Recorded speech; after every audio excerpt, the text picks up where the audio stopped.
Queridos hermanos en nuestro Señor Jesucristo, bienvenidos una vez más a sus clases de teología. El día de hoy es la última clase de teología fundamental. Con este tema entonces ya cerramos este apartado. Repito, teología fundamental.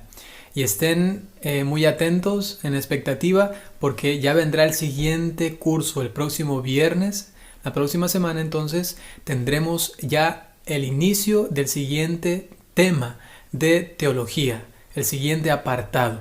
Así que si aún no has visto todos los videos de teología fundamental, te invito a que entres a la página de un padrecito, ya sea en YouTube, en Facebook o su sitio web, y allí te pongas al día para continuar con la formación permanente, ¿no?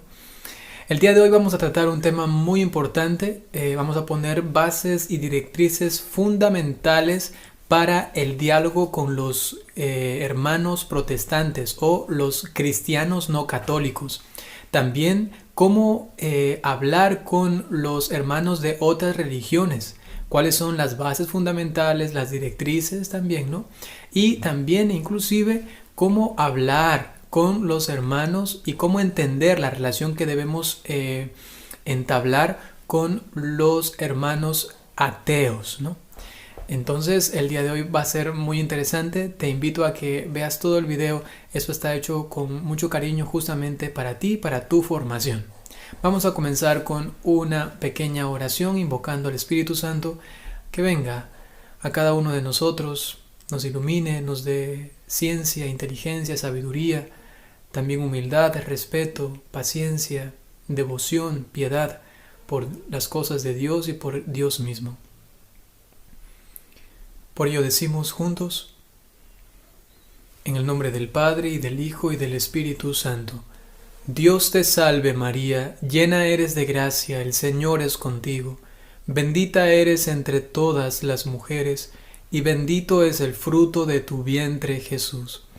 Santa María, Madre de Dios, ruega por nosotros pecadores, ahora y en la hora de nuestra muerte. Amén.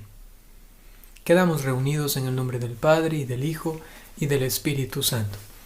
Listo, voy a hacer un poquito más pequeño aquí y vamos entonces a dar inicio.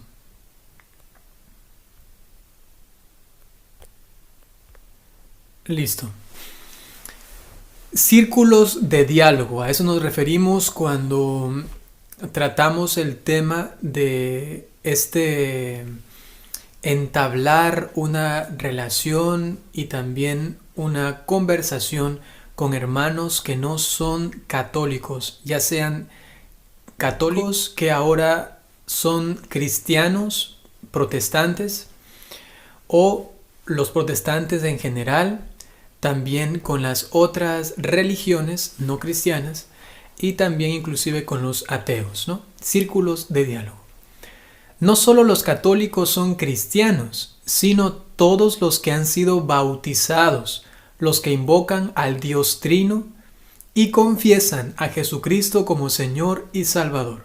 Esto nos lo dice Unitatis Redintegratio numeral 1. Eso es importante. El Catecismo de la Iglesia Católica también lo repite. Los que han sido bautizados y creen en este Dios Trino, por el que fue creado todo el universo, por el que hemos recibido nosotros la salvación, creen en su enviado Jesucristo, creen en el cual fueron bautizados, porque justamente el bautismo válido es aquel que se hace en el nombre de la Trinidad. Entonces, si se cree en la Trinidad, se cree que hay Dios Padre, Dios Hijo, Dios Espíritu Santo, los tres, un solo Dios verdadero. Todo aquel que haya sido bautizado con agua y en el nombre de la Trinidad es entonces un cristiano, en cuanto que ya luego con su uso de razón también cree en este Dios Trino y confiesa a Jesucristo como Señor y Salvador. Digo esto porque sí es verdad que a veces en la iglesia se cometen algunos errores en este punto doctrinal, ¿no? He escuchado a un par de sacerdotes que son muy reconocidos, muy famosos también, digamos así, que han dicho que los protestantes no son cristianos, y eso no es verdad, ¿no? hay que hacer una corrección tranquila y ya, ellos luego lo reconocen y se retractan fácilmente, me imagino, ¿no? Con toda humildad. Entonces, que quede esto claro, ¿no? Los protestantes también son cristianos, en cuanto que, y solo en cuanto que, ellos hayan sido bautizados en la Trinidad con agua, ¿no? En el nombre de la Trinidad con agua. Y que actualmente confiesen a Jesucristo y vivan según el Evangelio, ¿no? Y según también las limitaciones que tienen en su conocimiento realmente de Dios, ¿no? Porque sabemos que aun cuando ellos sean cristianos, no tienen la verdad completa. Eso sí tiene que estar claro, ¿no?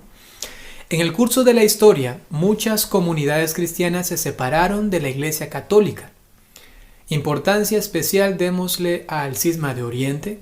De allí entonces queda dividida la Iglesia Católica en la Iglesia de Occidente y la Iglesia de Oriente, más concretamente los ortodoxos, ¿no? Esto ocurrió en el año 1054.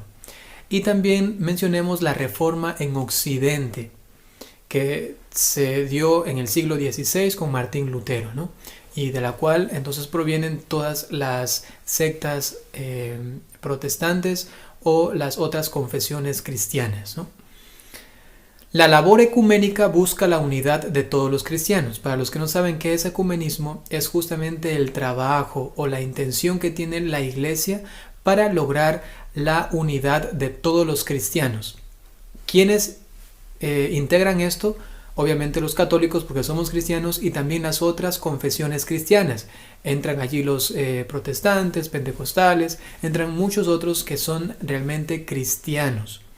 Ojo a esto, ya veremos más adelante, pero lo digo ya en este punto, los testigos de Jehová no son cristianos. ¿Por qué? Porque ellos no confiesan a Jesucristo como Señor y Salvador. Ellos piensan que Jesucristo es solamente San Miguel Arcángel, que tomó un cuerpo humano y actuó. Y esto es algo que se va en contra totalmente de la Trinidad. Y si no tienen un Dios trino, no pueden ser realmente cristianos. Y tampoco pudieron haber sido bautizados en el nombre de la Trinidad porque no confiesan a Jesucristo como Dios, al Espíritu Santo como Dios, al Padre como Dios, los tres un solo Dios verdadero. En consecuencia, ellos no son cristianos. Y si alguien se ha bautizado en esta denominación religiosa, más filosófica, que es los testigos de Jehová, pues entonces, sépalo, esa persona no está bautizada. Ha sido bautizado según los testigos de Jehová, pero no realmente según el cristianismo. Y en consecuencia, no es hijo de Dios. No es realmente cristiano. Necesitaría realmente un bautismo cristiano. Repito otra vez, se hace por medio del agua y pronunciando las palabras en las cuales se menciona a la Santísima Trinidad. Es decir, yo te bautizo en el nombre del Padre y del Hijo y del Espíritu Santo. Listo. La única iglesia de Cristo subsiste en la Iglesia Católica. Eso hay que tenerlo muy claro. Ya lo decía un par de documentos, por ejemplo, Dignitatis Humanae en el numeral 1 y también Unitatis Redintegratio en el numeral 4. La única iglesia de Cristo subsiste en la Iglesia Católica. Eso hay que decirlo sin miedo, sin temor.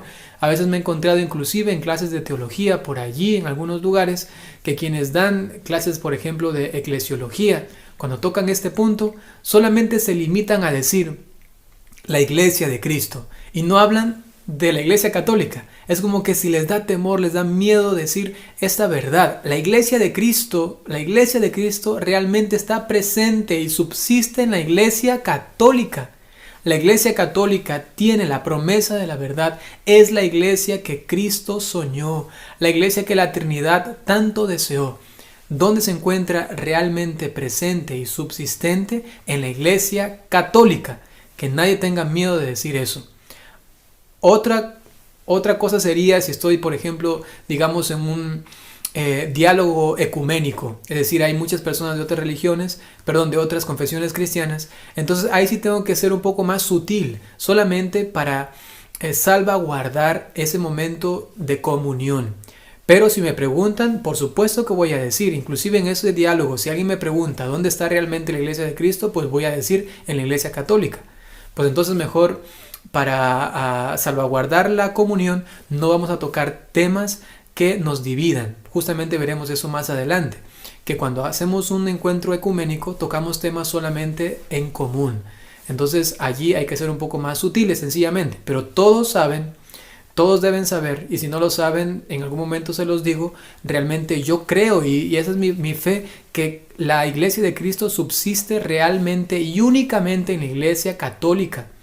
Veremos después también que de alguna manera también está presente en las otras confesiones cristianas, es verdad, pero tiene sus limitaciones, y eso vamos también a verlo más adelante, ¿no? En consecuencia, la Iglesia de Cristo está realizada en su plenitud en la Iglesia católica y en parte, entonces ahí vemos la otra cara de la moneda, o también, digamos así, la comunión que tenemos con las otras confesiones cristianas, en parte también en las otras iglesias cristianas, en las que se encuentran, ojo a esto, elementos de verdad y bondad. Es decir, que en cuanto que en las otras confesiones cristianas hay elementos de verdad y bondad, entonces también Cristo está presente y su iglesia también está presente allí. Pero repitamos esto, la plenitud de la iglesia de Cristo se encuentra en la iglesia católica. Por ejemplo, Pío XI en un discurso decía: las piedras desprendidas de la roca aurífera son también auríferas. Es decir, que todos los cristianos de alguna manera nacieron, salieron, se desprendieron de la única iglesia subsistente hasta antes de estas divisiones. Me refiero a la iglesia católica. Entonces, si existen los hermanos protestantes, es porque protestaron contra la única iglesia subsistente en ese tiempo, que era la iglesia católica en Occidente, ¿no?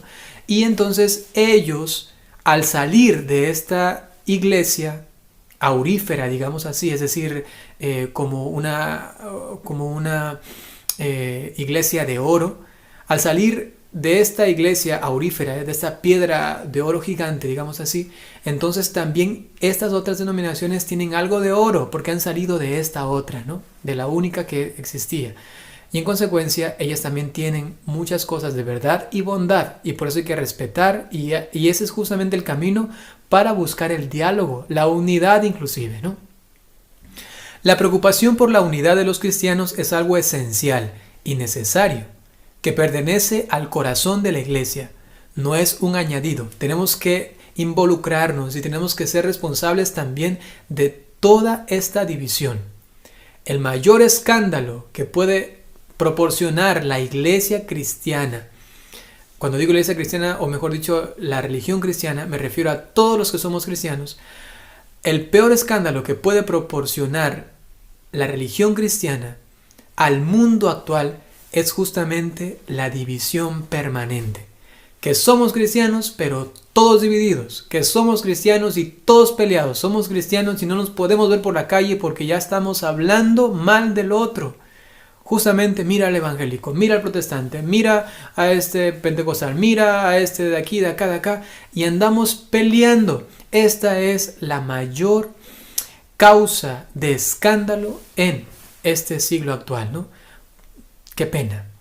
¿Por qué no más bien nos esforzamos por buscar el diálogo, la unidad, que los demás vean? Sí, es verdad que tenemos puntos de vista distintos, pero que podemos realmente ser testimonio del amor. Este es un punto que deberíamos muchísimo reflexionar, tanto allí en nuestras parroquias, en nuestros grupos de oración y también en comunidades religiosas, ¿no? Juan 23, en su alocución de 1962, decía: la iglesia quiere mostrarse como una madre llena de amor, bondad y paciencia hacia sus hijos separados. Y tú justamente eres también parte de esta iglesia. Tú mismo eres iglesia. ¿Y tienes amor, bondad y paciencia con los hermanos protestantes? Los hermanos separados. Puede ser que otras comunidades cristianas la ayuden a renovarse, a la iglesia y por ende también a ti.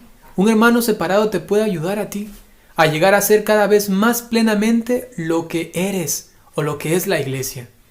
En ese sentido, no solo quiere orientar a los demás la iglesia, y tú, también quiere aprender de ellos. También tienes tú que aprender de ellos.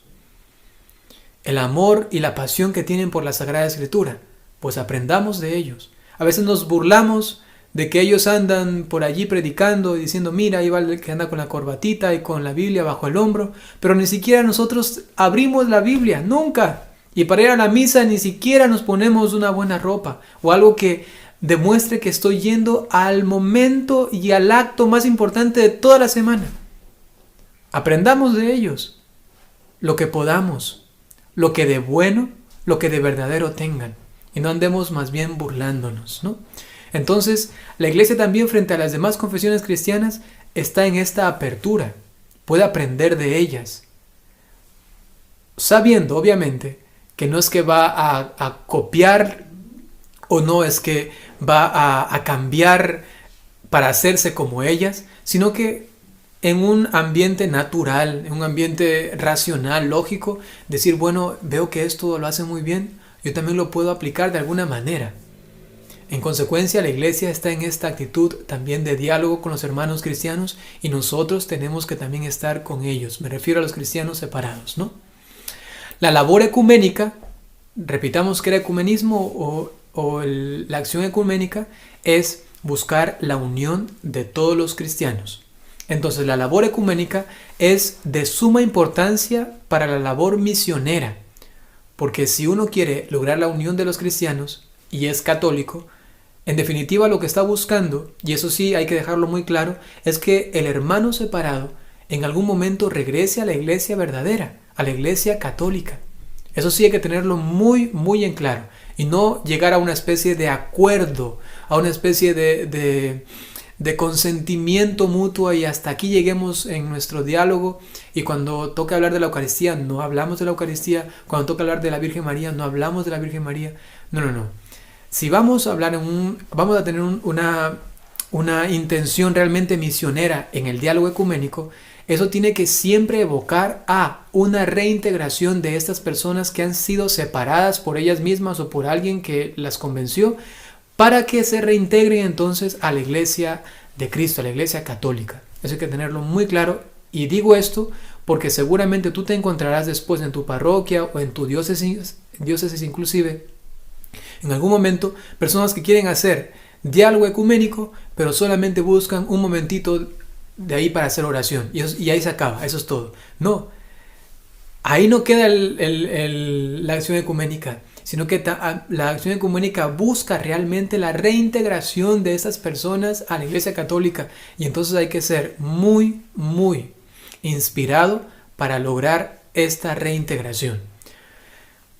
Esto es siempre un dolor de cabeza para la persona que tiene que dirigir estos encuentros, ¿no? Y también para el misionero que está allí y quiere de alguna manera también atraer a los cristianos separados a la iglesia católica, ¿no? Hay que buscar y encontrar los caminos por los que un día pueda realizarse plenamente la voluntad de Cristo. ¿Cuál es esta? Que todos sean uno para que el mundo crea. Juan 17:21. Las tres religiones monoteístas. Hemos hablado ya anteriormente sobre los cristianos, es decir, los que han sido bautizados pero que no son católicos, los cristianos separados.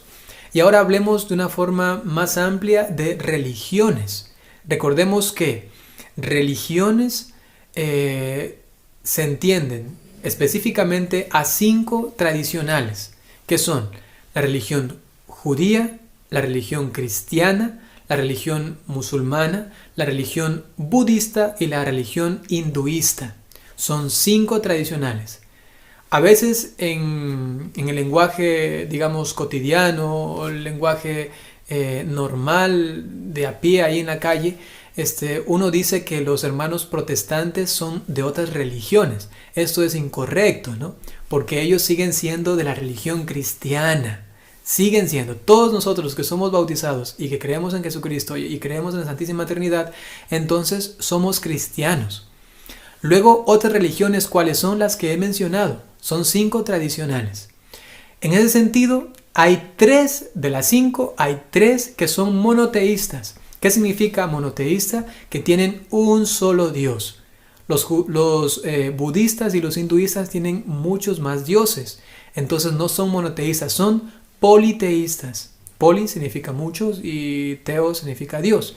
Muchos dioses. Mono significa único o uno, y teos, Dios. Entonces monoteísta es un único Dios.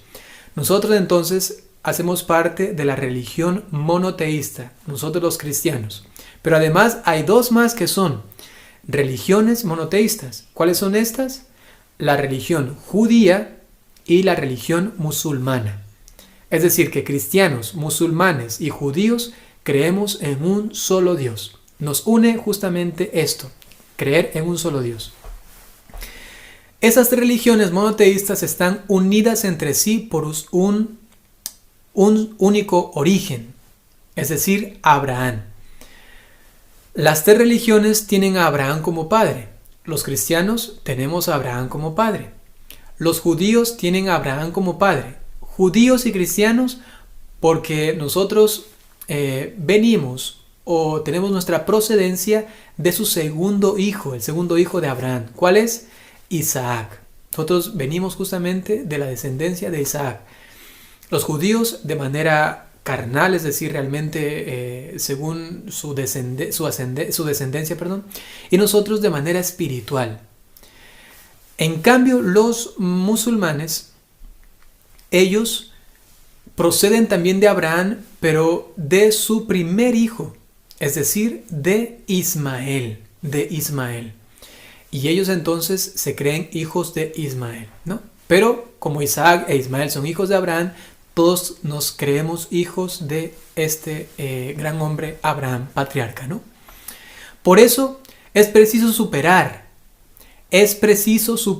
las enemistades del pasado y esforzarse por alcanzar una mutua comprensión, ya que si las tres religiones monoteístas hemos tenido dificultades, sobre todo guerras, pero guerras de las impresionantes. Ya veremos después en la historia de la iglesia, en los siguientes cursos que tendremos de teología, esos puntos específicos, ¿no?, de la historia de la iglesia. Por ahora los tocamos solamente así levemente.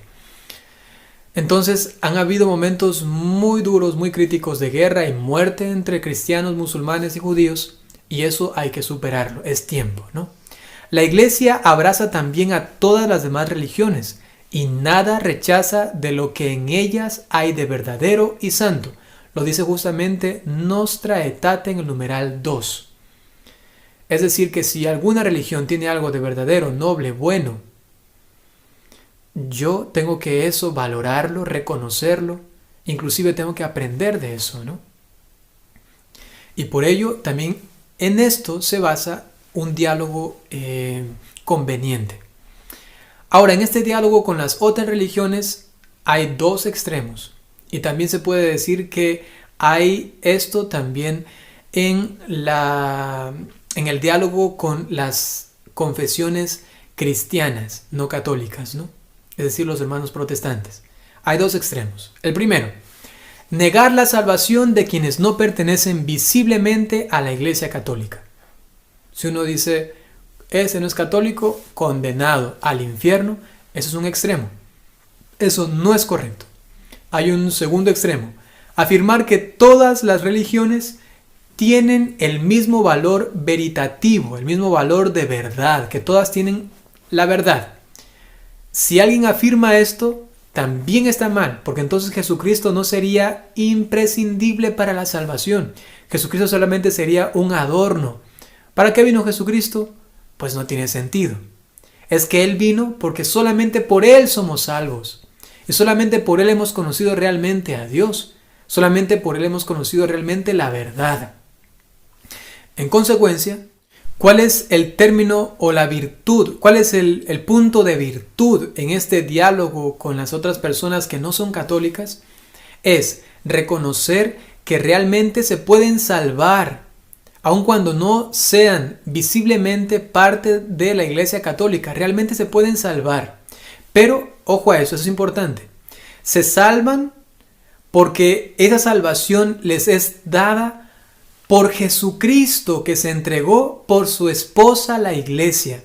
Es decir, que si un hermano o una persona que no ha sido inclusive ni bautizada llega a salvarse, se salvará por los méritos de Cristo en la cruz, que se entregó por su iglesia. Y en consecuencia esa persona que no fue católica, si llega a salvarse, con esa salvación se integra a la familia de Dios, se integra a la iglesia de Cristo. Eso es maravilloso. ¿Cuáles son los requisitos para que se salven? Digamos, de una forma muy teórica, digamos así, tiene la persona que ser fiel a su conciencia, seguir la voz de su conciencia que le invita a vivir de una manera verdadera y de una manera caritativa en el amor, siendo realmente una persona de buena voluntad. En cuanto que esta persona vive así y no por su culpa ha desconocido a la Iglesia Católica y el Evangelio y a Jesucristo, es decir, que no tiene culpa de no conocer la revelación de Dios, entonces esta persona se puede salvar. Sí. Ese punto, tranquilos, ya lo vamos a profundizar un poquito más en las diapositivas siguientes. Lo propio de la fe cristiana consiste justamente en que nos dice la verdad sobre Dios y el hombre. ¿Por qué? Porque nos fue revelado justamente esto. Y que es la religión verdadera. ¿Por qué? Porque Cristo fundó una iglesia y con ello también una religión. Hay una única verdad y una única iglesia, que es la iglesia de Jesucristo. ¿Se entiende esto? Eso hay que tenerlo muy claro. Una sola. Dios quiso solamente una iglesia. Y así será al fin de los tiempos, así será en la eternidad. Una sola iglesia. Todos los hombres están ordenados a Dios. Todos han sido creados a imagen suya y están llamados a unirse a Él para toda la eternidad. También los que no son católicos. También inclusive los ateos. El Espíritu puede actuar en todas las religiones. En cada una pueden encontrarse huellas de verdad y bondad. Ojo a esto, insistimos en esto, insisto en esto. Hay huellas de verdad, bondad, de verdad. En las otras religiones sí, hay que valorarlas, aprenderlas inclusive en su justo equilibrio. Es verdad que sí. Sin embargo, por ejemplo, un ejemplo es aprender de Mahatma Gandhi. Toda la humanidad tiene mucho que aprender de él. O aprender de Martin Luther King, un hermano protestante, ¿no? Aprender de ellos, por supuesto que sí. Sin embargo, no hay que, porque hay algo de bueno, decir, me tomo muchos elementos de estas religiones o de estas confesiones cristianas, como ha pasado, por ejemplo, con Hansel Grün, ha pasado con otros sacerdotes inclusive como Anthony de Melo o algunos obispos inclusive que lamentablemente han dicho, bueno, vamos a aplicar por ejemplo el método de oración que tienen estas denominaciones o estas religiones como el Zen o el yoga o tantas otras cosas, apliquémosla a la religión cristiana. Eso sí que no. Eso sí que no. Eso está mal. Y ojo, voy a dar las razones brevemente. Por lo siguiente, las bases de oración de las otras religiones, en este caso mencionemos concretamente budistas u orientales, se basan en un encuentro no con Dios, sino consigo mismo para deificarse a sí mismo. Es decir, que se pueda hacer Dios la misma persona. Ese es el sentido del Om, es irse hacia adentro, no buscando a Dios, sino hacerse Dios, unirse con ese ser que ellos creen, ¿no? El llegar al nirvana y unirse con el Brahma y no sé qué otras cosas.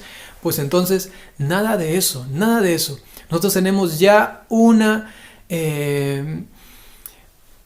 historia de meditación, de reflexión, de contemplación invaluable, que digamos así, con todo derecho le da palo, así decimos en Ecuador, le da palo a otras formas de oración. Así que mucho cuidado. Tenemos, por ejemplo, el Santo Rosario. Tenemos ya las formas de oración vocal, meditativa, contemplativa. que es algo maravilloso. Nos faltaría la vida solamente para aprender a hacerla una de esas bien y de la forma cristiana correctamente.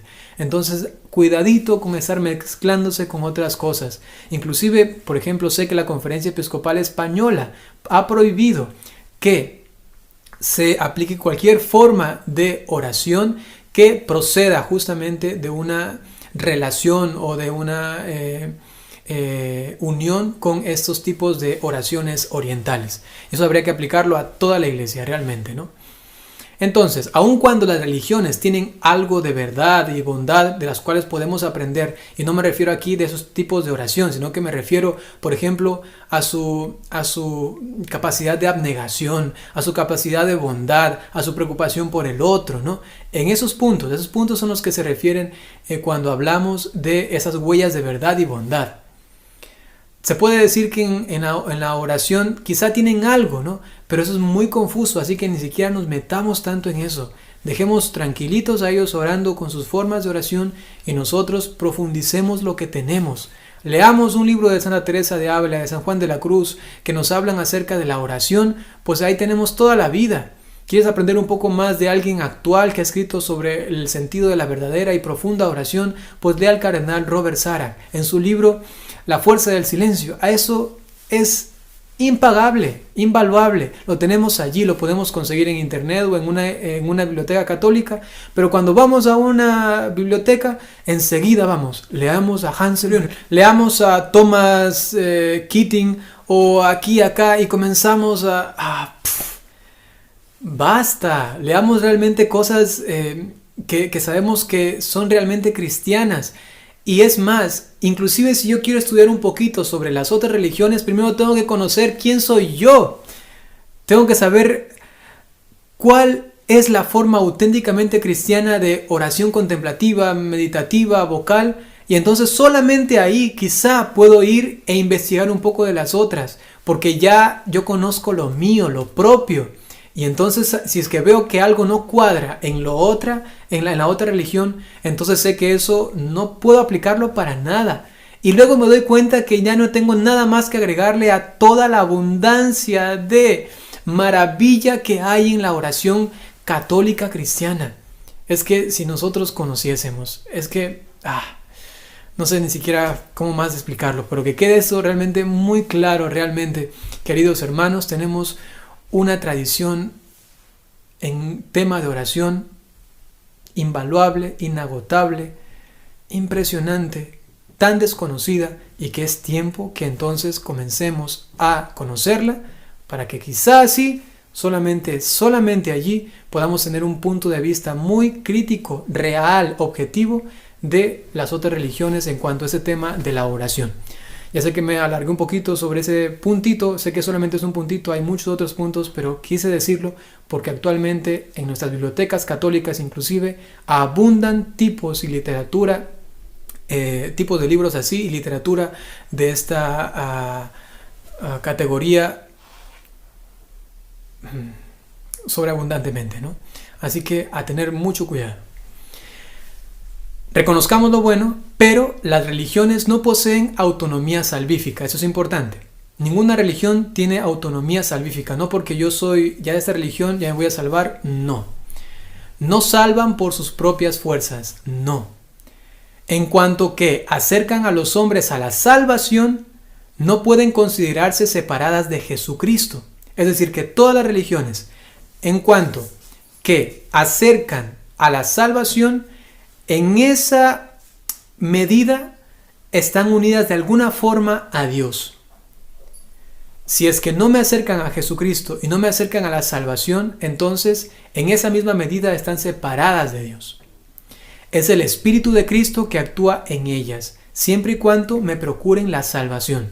Inclusive en una religión, por ejemplo, judía, en cuanto que me estén llevando al Dios verdadero, aun cuando no lo conozca completamente porque soy judío, ¿no? Pero me están llevando a la salvación. Entonces en esa medida están unidas a Jesucristo, porque en definitiva si se llega a salvar un judío, se va a unir a Jesucristo, se va a encontrar con él y decir, no te reconocí en la tierra, pero ahora te reconozco, y realmente eres Jesucristo y tú eres mi Salvador, ¿no? En esa medida entonces están unidas todas las religiones a Jesucristo y a Dios.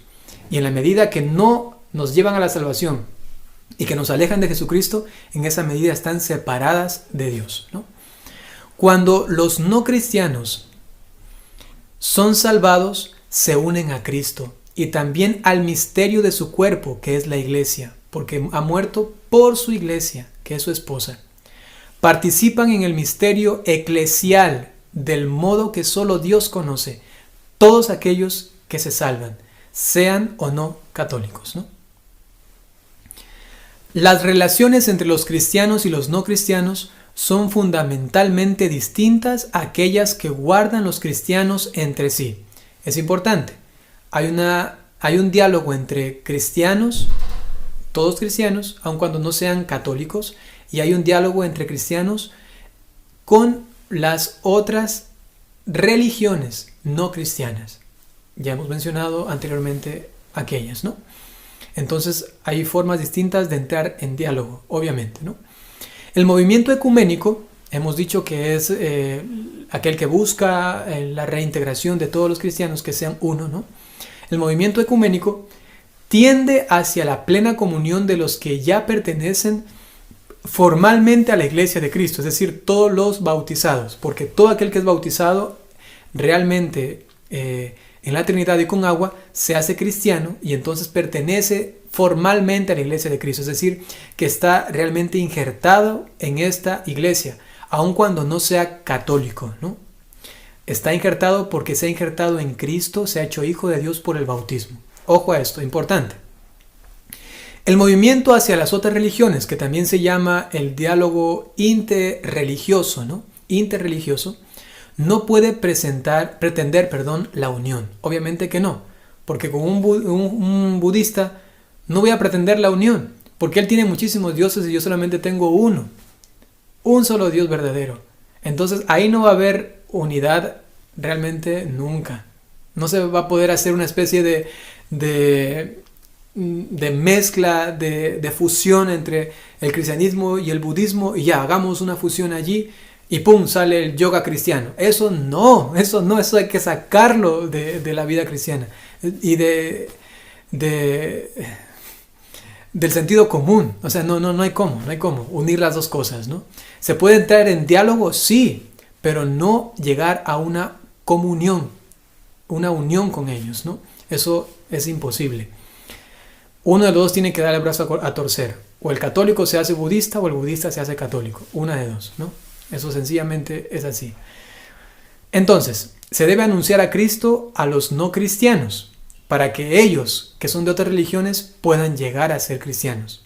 Y al mismo tiempo, hace falta un profundo respeto hacia las creencias de cada persona y de cada persona que pertenece a una religión distinta a la nuestra. Profundo respeto, pero a la vez ser muy perspicaz para llegar con el mensaje cristiano y lograr también conversiones, ¿no? Hasta aquí hemos hablado ya del diálogo interreligioso. Primeramente, el diálogo ecuménico, luego, repito, el diálogo interreligioso y ahora tratemos un poquito el diálogo con los no creyentes, con los ateos. Muchos de nuestros contemporáneos no perciben de ninguna manera esta unión íntima y vital con Dios. Dicen, no, yo no tengo ninguna unión con Él, para nada, ¿no? O la rechazan explícitamente. Vamos a hacer oración. No, yo no quiero nada que involucre a Dios.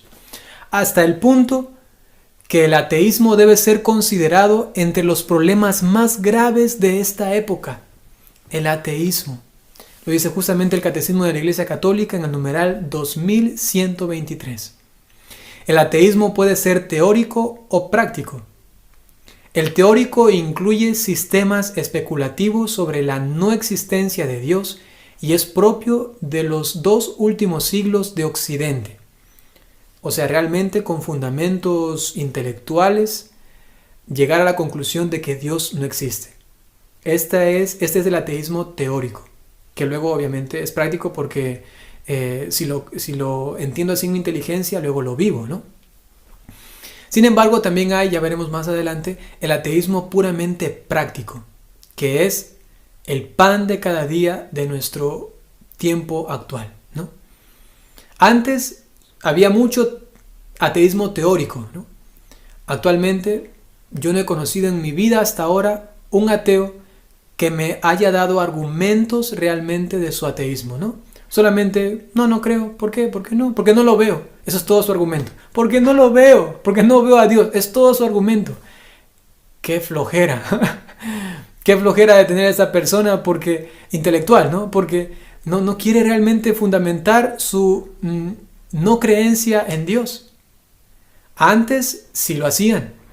Antes sí te podían inclusive hasta convencer con argumentos realmente inteligentes.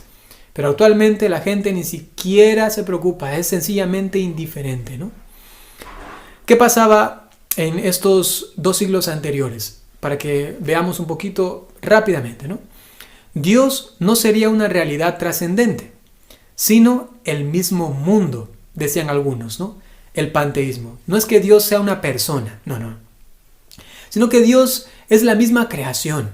Todos hacemos parte de Dios, todos somos Dios. Esto dice el panteísmo. Es algo totalmente contradictorio, ¿no? Contra la iglesia y la fe cristiana. O la proyección de los deseos y necesidades humanas.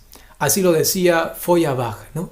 Es decir, ¿qué es Dios? Es solamente una proyección, es algo psicológico, ¿no? Ahí, porque necesito un ser supremo, punto. Y como necesito cosas, me pongo a orar. Y ahí me contento, ahí me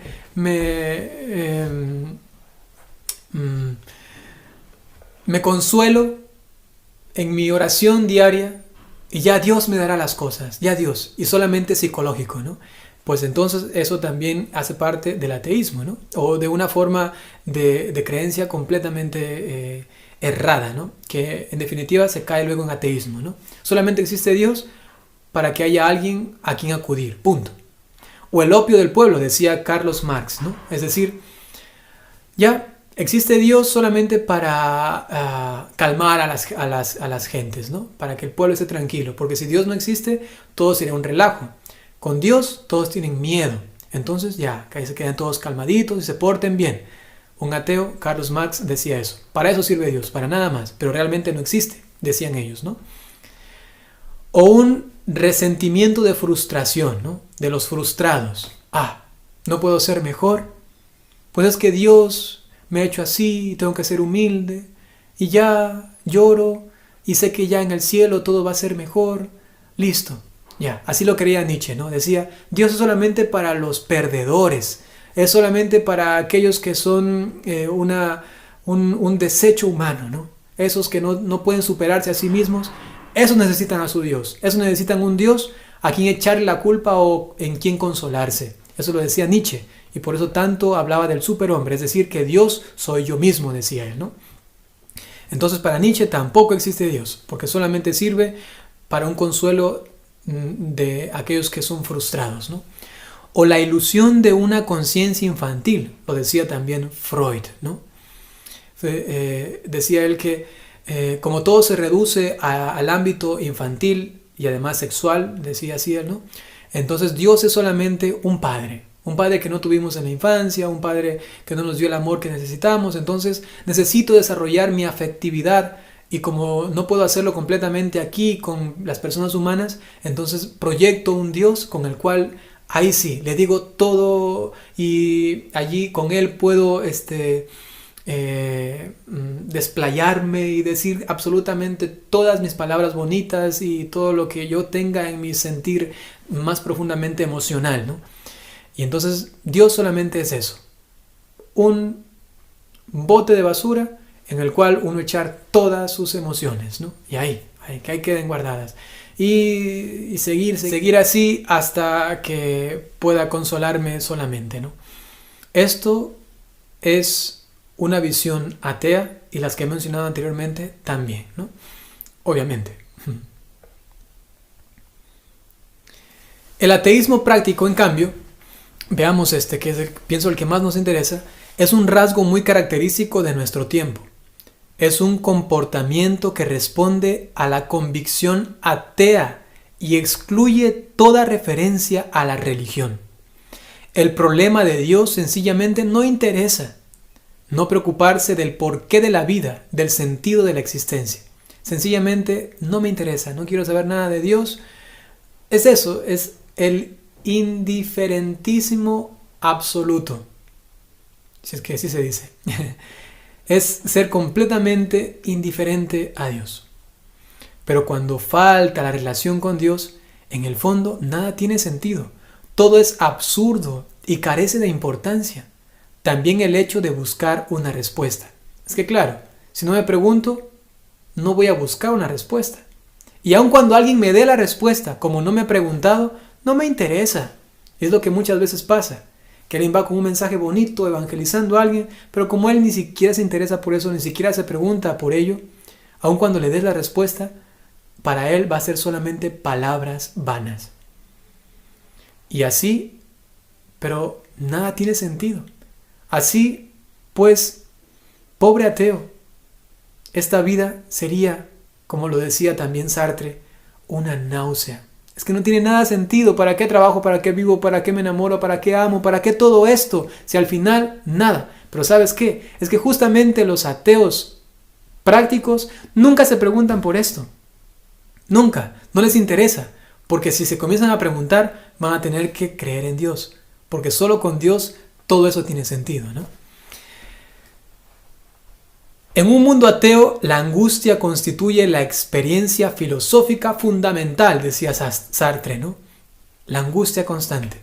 Y el suicidio, el único problema verdadero, decía Camus, ¿no? Es decir, ¿cuándo me suicido? ¿Hoy o mañana? O quizá la otra semana. ¿Por qué? Porque esta vida no tiene sentido sin Dios, no tiene nada sentido. ¿Qué hago aquí? Solamente soy un pobre ser humano, producto de la nada, del sinsentido, de la casualidad, y solamente tengo que esperar hasta morir y que todo se acabe y que todo lo que yo haya hecho en esta vida no sirva para nada, pues esta vida es una tontería. Uno llegaría a esa conclusión. El ateo, lamentablemente, llegaría a esa conclusión si es que se pusiese a pensar. Nos referimos al ateo práctico, ¿no? Que nunca piensa realmente en las últimas realidades o el sentido real de esta vida, ¿no? Digamos lo siguiente entonces sobre el ateísmo, ¿no? El ateísmo teórico puede ser visto como la consecuencia extrema de la fractura entre la razón y la fe, que ha ido gestándose paulatinamente en la cultura occidental. Sobre todo en Occidente ha habido esta especie de separación entre la razón y la fe. Si soy muy racional, no tengo que creer. Si soy muy creyente, es porque no tengo mucha razón. Pues eso no tiene ni pies ni cabezas. El que realmente razona se hace mejor creyente. Y si eres mejor creyente, tendrás más luz para razonar. Y entonces dar respuestas, soluciones y propuestas en este mundo actual. Pero no solo hay motivos intelectuales de la increencia, sino también actitudes morales que llevan a ella y que se facilitan en el ambiente de nuestras sociedades consumistas.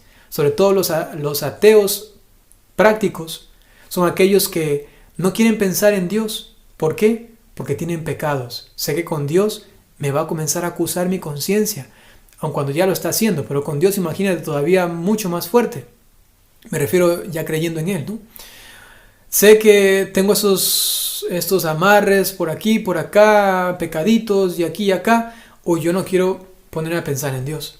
¿Qué es lo que pasa cuando una persona de estas va a un retiro espiritual? Al tercer día sale convencidísimo de que Dios existe y diciendo, no lo había pensado. Muchas veces pasa esto, ¿no? Y es que también la sociedad tiene la culpa y nosotros somos parte de esa sociedad, porque la sociedad nos ha hecho consumistas y en consecuencia nos ha quitado el tiempo para pensar. Todo el tiempo nos dice, consume, consume, consume, consume, consume, consume. Nos dice, diviértete, diviértete, diviértete, diviértete, diviértete, más, hazlo más. Ahí tienes una opción para darte más gustos, más gustos, más gustos. Y así todo el día gira solamente en el yo que busca consumir cualquier cosa que le traiga placer, que le traiga gusto. Y cuando hay esto, no hay tiempo para ponerse a pensar en Dios, para ponerse a pensar en cosas más profundas, espirituales. Imagínate un drogadicto. El drogadicto se convierte en un punto en contra de la sociedad, porque nunca va a aportar algo positivo. Su vida solamente va a desarrollarse en su consumo. Está sencillamente dependiente de esto. Y por ello, no va a ser productivo para la sociedad. Un drogadicto. Ahora, una sociedad consumista no va a ser productiva para la propia sociedad, porque va a estar todo el tiempo preocupada esta sociedad por satisfacerse a sí mismo. ¿Cuándo va a tener tiempo para pensar en cómo rayos cambiar esta sociedad que anda mal? ¿Cómo rayos cambiar este mundo? ¿No? ¿En qué momento? Si todo el tiempo está allí adicto al consumo. El padre de familia, la madre de familia, los niños, la sociedad en general. Ejemplos de motivos no intelectuales que pueden llevar al ateísmo es el estrés o cansancio crónico o dureza de la vida profesional. Esto impide entonces la tranquilidad para reflexionar sobre grandes cuestiones de nuestra existencia.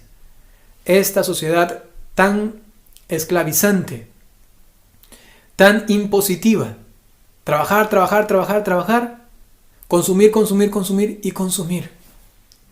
¿Y cuándo tenemos tiempo para Dios? Todo esto impide justamente esta profundización.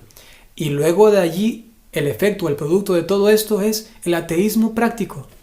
Soy ateo, no creo en Dios, ya no voy a misa. Quizá en mi teoría, en mi cabeza religiosa, en mi teoría religiosa, sí creo en Dios, qué bonito, voy a irme al cielo, pero en la práctica nada. Y lo que importa aquí es lo práctico, es lo real, ¿no? Y entonces, una persona que solamente piensa que Dios es bueno y que tiene que ser bueno, pero que no lo vive, será juzgado por lo que vivió, no por lo que pensó. Ojo a esto, hay muchísimas personas en el infierno que pensaron ser buenos. Hay muchas personas en el infierno que pensaron creer en Dios, pero que nunca vivieron eso que pensaron. Hay también otras causas o otras cosas que influyen en este ateísmo práctico. Exigencias exageradas de la industria del ocio, ¿no? Internet, teléfonos celulares, ahora lo más fuertemente imponente, ¿no? Excesos de información que impiden pensar. En muchas sociedades, bienes materiales abundantes que pueden esclavizarnos. Tanto tener, tantas cosas que hacer, eso también nos quita el tiempo para poder dedicarlo a Dios. Ojo a eso, también quiero llamar la atención a aquellas personas que buscan información en las redes sociales, información inclusive religiosa, católica, buena, que a veces andan en todos los canales religiosos, viendo todas las cosas religiosas, pero no aprendiendo nada, porque en ninguna profundiza. Ve todo y no aprende nada. Hay que tener también mucho cuidado con esto. Lo importante es profundizar lo aprendido, o si no, andaremos por allí tan débiles en la defensa y en el conocimiento de nuestra religión, de nuestra fe, que cualquier cosa que nos dice alguien, es que creo que eso vi en internet, pero ¿cómo era? Y nada profundizamos. Al final quedamos sencillamente, repito, en nada, ¿no? Entonces, una recomendación es que uno tenga puntos de aprendizaje bien establecidos. Tengo, por ejemplo, tres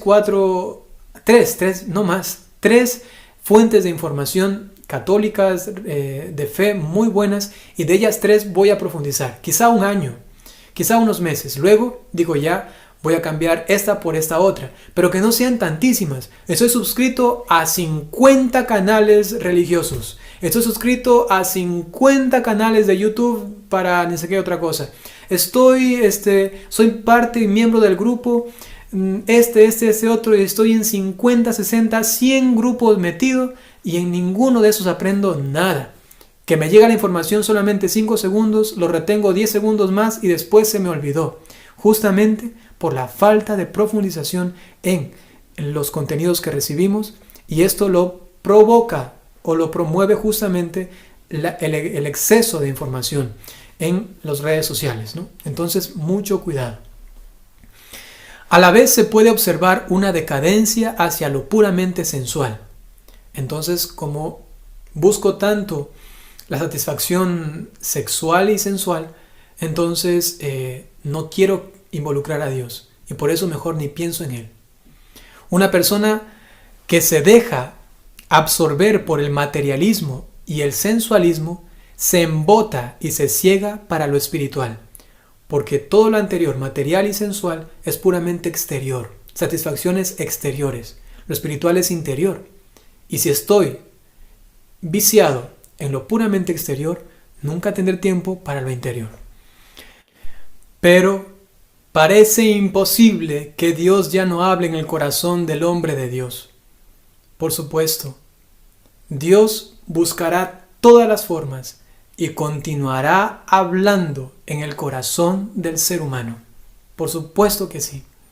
Gaudium et Spes en el numeral 41 dice: la Iglesia sabe que el hombre, solicitado incesantemente por el Espíritu de Dios, nunca podrá ser totalmente indiferente ante el problema de la religión, como lo prueban no solamente la experiencia de los siglos pasados, sino múltiples testimonios de nuestra época. Pensemos en tantas personas que han dejado el ateísmo justamente porque no pudieron contra su conciencia que les decía: piensa en Dios, Dios realmente existe, hey, ya es tiempo, cambia.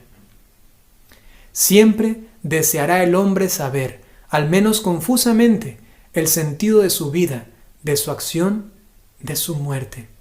Es algo que nos interpela a cada uno de los seres humanos.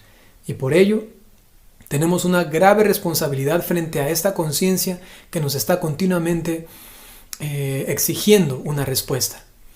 El ateísmo nunca es algo originario. Implica un cerrarse ante una verdad o ante un bien, o al menos ante alguna inquietud o un interrogante. Eso es importante. Nadie nace ateo, sino que esto es algo que uno elige, es una decisión. Allí, cuando yo decido, ese es el punto en el cual yo comienzo a no creer o a creer. Romanos, por ejemplo, la carta de San Pablo, capítulo 1, versículo 20 nos dice: desde la creación del mundo, las perfecciones invisibles de Dios, su poder y su divinidad, se han hecho visibles a la inteligencia a través de las cosas creadas. Es decir, que Dios se hace visible, se hace presente de alguna manera en las cosas creadas, de modo que son inexcusables. Es decir, que nadie puede decir: es que yo no sabía nada de Dios. Por supuesto que no. Todos somos seres religiosos. Eso está comprobado inclusive en la antropología. Todos somos seres religiosos. Y para no creer en Dios, uno tiene que tomar una decisión. No es que yo nunca supe nada de Dios y nada. No. Es que todos en algún momento de nuestra vida,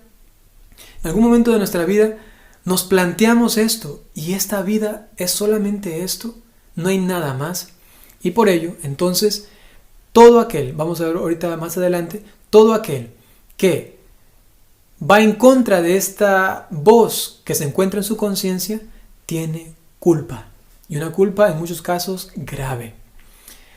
Dice por ello Gaudium et Spes en el numeral 19: aquellos que voluntariamente tratan de alejar a Dios del propio corazón, ojo a esto, voluntariamente alejarlo, y de evitar los problemas religiosos no siguiendo el imperativo de su conciencia, sin duda no carecen de culpa.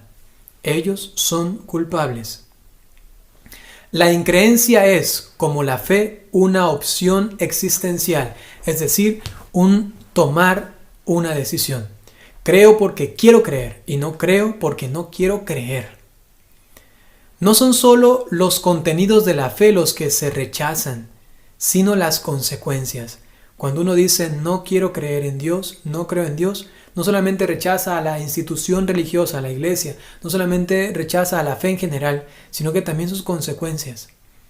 Y claro, sobre todo la consecuencia de que tendré un Dios que luego me va a exigir ser mejor y ser bueno y cambiar para ser conforme a su voluntad. Es la voluntad la que tiene la última palabra, no la razón. La voluntad decide si realmente creo o no. Por eso, la Iglesia reconoce la responsabilidad moral del ateísmo y de la persona atea, que puede a veces ser disminuida, es verdad, por las intenciones de la persona y sus circunstancias de vida. Eso es verdad. Se puede disminuir su culpabilidad, pero no se puede eliminar por completo. Disminuir, por ejemplo, porque mis padres fueron ateos y ellos nunca me hablaban de Dios y me decían, no, Dios no existe y todo eso de acá. Se reduce mi culpabilidad. Sin embargo, sigo siendo culpable porque el único que toma la decisión de creer o no creer es la persona misma. El Catecismo de la Iglesia Católica en el numeral 2125 nos dice: en la génesis y difusión del ateísmo puede corresponder a los creyentes una parte no pequeña, es decir, que tenemos algo que ver. En cuanto que por descuido en la educación para la fe, por una exposición falsificada de la doctrina, o también por los defectos de su vida religiosa, moral y social, puede decirse que han velado el verdadero rostro de Dios y de la religión, más que revelado. Somos también responsables, por qué no decirlo culpables, y muchas veces tenemos allí entonces un grave pecado por no haber llegado al mundo actual con el mensaje de Cristo. Hay que hacer un mea culpa muy fuerte. También por mi culpa hay ateos, ¿no? Veamos ahora qué es lo que nosotros podemos aportar o cómo podemos un poco colaborar con esta situación del ateísmo actual. Primero, Gaudium et Spes en el numeral 21 nos dice: el remedio para el ateísmo se ha de esperar bien de la doctrina convenientemente expuesta, es decir, que alguien enseñe con pasión, con respeto, con humildad y caridad la doctrina cristiana, para que la persona vuelva a creer en Dios o crea por fin en Dios. O también de la integridad de la vida de la iglesia y de sus miembros. Es que eso también arrasa a alguien que vea cómo un cristiano auténtico vive, dice, yo también quisiera ser así. Eso me atrae, qué feliz se lo ve, inclusive en medio de la tempestad, en medio de las dificultades, ¿no? Entonces, la doctrina convenientemente explicada y la integridad de vida de la iglesia y de los miembros de la iglesia. Además, B. Los cristianos han de dar la razón de su esperanza también a quienes niegan a Dios, a quienes niegan a Cristo, ¿no? Deben tomar parte en la vida cultural y social, deben intervenir en todos los negocios honestos. Los cristianos están en el mundo y entonces tienen que allí también, de alguna manera, dar testimonio y también explicar convenientemente las razones por las que creen. Eso ayudará a una reducción muy grande del ateísmo. C. La esperanza en el más allá no solo no disminuye la importancia de los quehaceres terrestres, sino que más bien refuerza su cumplimiento con nuevos motivos. Es que si creo en Dios, entonces sé que lo que estoy haciendo aquí en esta tierra tiene sentido y ahora tengo que hacerlo más perfectamente, más dedicadamente. Tengo que ser más responsable. Si no existe Dios, todo está permitido. Y si hago las cosas mal, ¿qué importa? Y si es que fallo a alguien o soy un mentiroso, un ladrón o un incumplido, ¿qué importa? Pero en cambio, si crees en Dios, eso te comunica el amor de Dios. Y el amor, inclusive las cosas pequeñas, las quiere hacer bien. El mensaje cristiano conecta con los deseos más profundos del corazón humano. Solamente en Cristo el ser humano se conoce a sí mismo, porque en Él encuentra todos los anhelos personales por fin satisfechos. La raíz del ateísmo está en la voluntad. Así como hemos visto también en el video sobre la fe, sobre la creencia, también el hecho de creer se determina por la voluntad, ¿no? Por esto, generalmente no se convierte una persona cuando escucha muchos argumentos. Uno le puede decir 1000 cosas, pero no se convierte solamente por entenderlos y escucharlos. Esos pueden ayudar hasta cierto punto, pero no bastan para acoger la fe. Una persona solo se convierte cuando cambia hondamente de actitud interior, cuando hay realmente un cambio aquí adentro, ¿no? Hay que orar para que este cambio se dé en muchas personas. Hay que pedir lo que bíblicamente se conoce como el rompimiento del corazón, ¿no? El quebrantamiento interior. Esto es maravilloso. Cuando está abierto, entonces puede entrar por fin Dios. Especialmente importante para el acceso a Dios es la rectitud de intención. Es decir, que uno busque sinceramente la verdad. Si uno no tiene esto, va a andar todo el tiempo cerrado. Uno le dice la verdad aquí, pero él, no quiero, estás tú mal. Y no tiene argumentos en contra, pero no, estás tú mal. ¿Por qué? Porque está cerrado. Pero en cambio, aquel que tiene una recta intención va a decir, lo voy a pensar. Lo que dices es muy interesante. Es muy distinto, ¿no?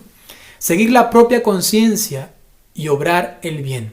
Es decir, mi conciencia me dice que ese tiene como que razón y tengo que seguir el bien. Es decir, no tengo que ponerme en oposición a él y hacerle pelea, sino a ver, listo, yo voy a darme un tiempo, voy a hacer las cosas bien y entonces voy a orarlo. O si es que soy ateo, voy a pensarlo mejor, ¿no? La caridad y la abnegación ponen en disposición de recibir la gracia de la fe. Es decir, que uno se encuentre realmente siendo fiel a su conciencia, ser una persona de buena voluntad, que viva haciendo el bien a los demás y que sea capaz de renunciar a sus propios intereses. Esa persona está a un paso de recibir la fe. ¿Por qué? Porque ya está dispuesto a renunciar inclusive a su estructura intelectual que va a ser, digamos así, cambiada cuando entre por fin la fe y le diga, hey, allí hay cosas que hay que cambiar, hay cosas que están mal, hay cosas que están que mejorar y hay otras cosas que están muy bien, déjalas, ¿no?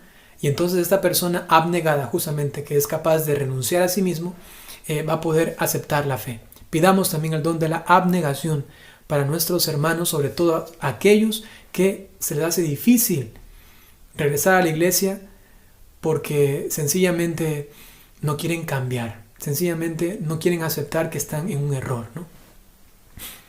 La verdad, más que algo, es alguien, es Cristo. Es una persona por la que nos dejamos poseer. Es un proceso sin fin, una conquista sucesiva.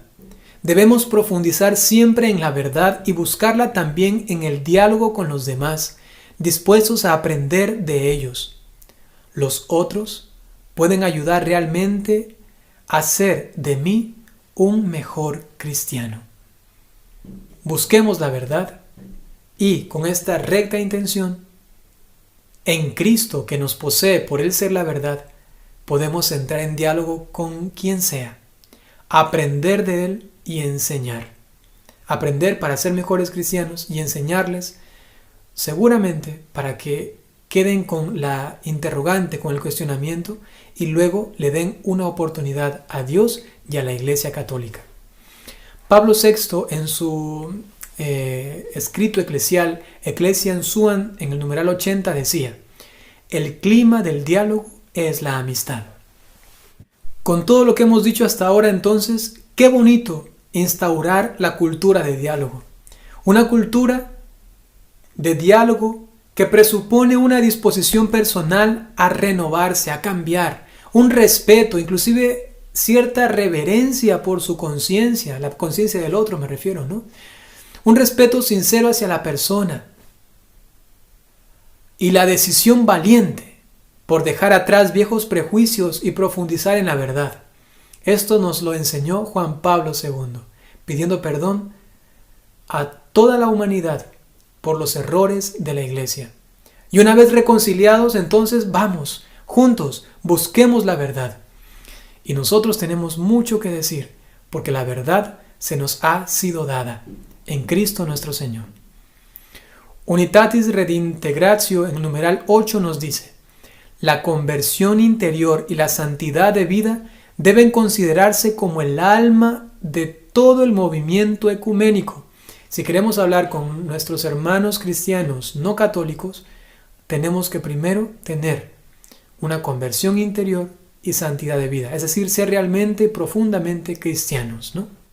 Ahora, lo que hemos dicho de el diálogo con los cristianos no católicos vale también para el trato con los no cristianos, es decir, aquellos que siguen otras religiones.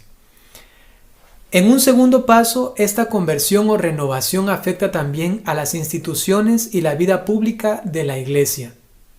Es decir, está realmente abierto y dispuesto a dialogar con los demás. Juan Pablo II ha pedido perdón al mundo en un acto solemne por los pecados pasados y presentes de los cristianos. Eso ocurrió en el año 2000. Un hito que se instaura en la historia de la Iglesia Católica, ¿no?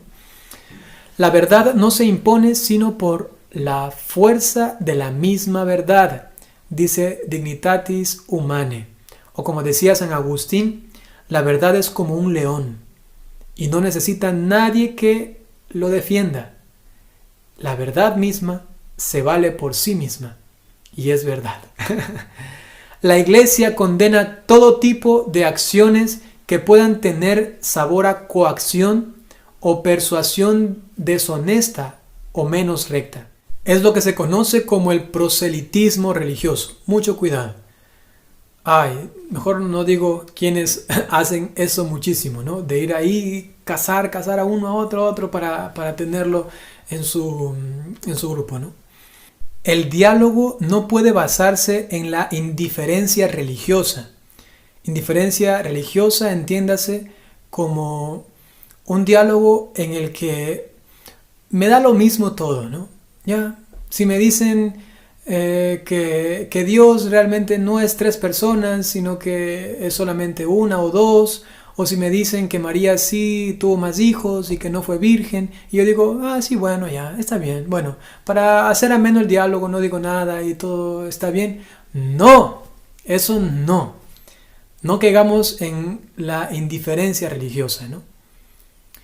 No debemos temer que pueda constituir una ofensa a la identidad del otro, lo que en cambio es anuncio gozoso de un don para todos y que se propone a todos con el máximo respeto a la libertad de cada uno.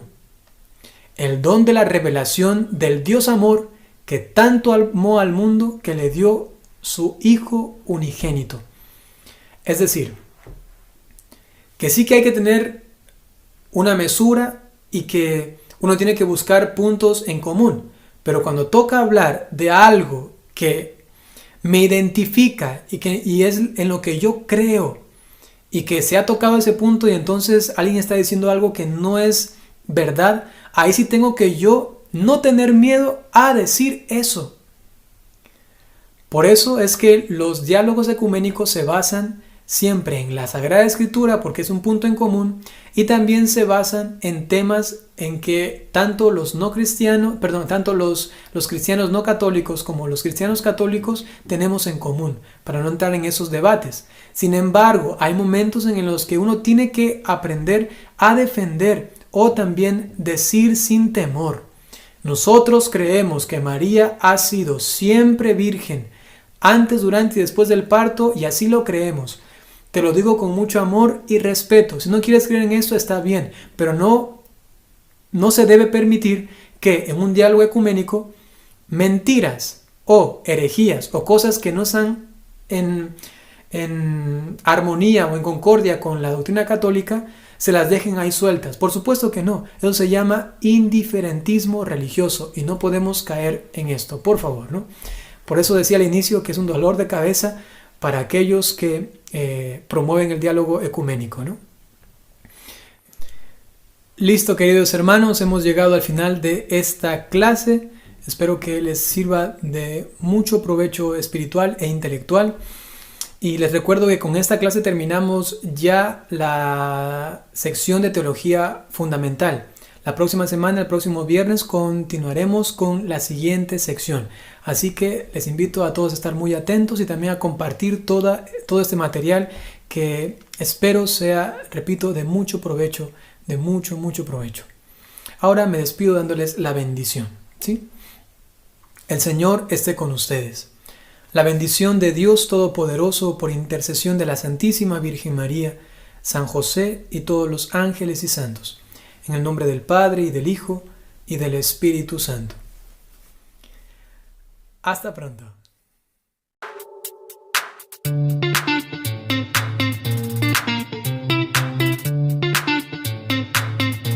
Tendrás una nueva forma de pensar. Vamos a reflexionar sobre el año 41 al 44. Y lo explico de una forma más extensa. Ahora, luego dos afirmaciones importantes. Queridos hermanos,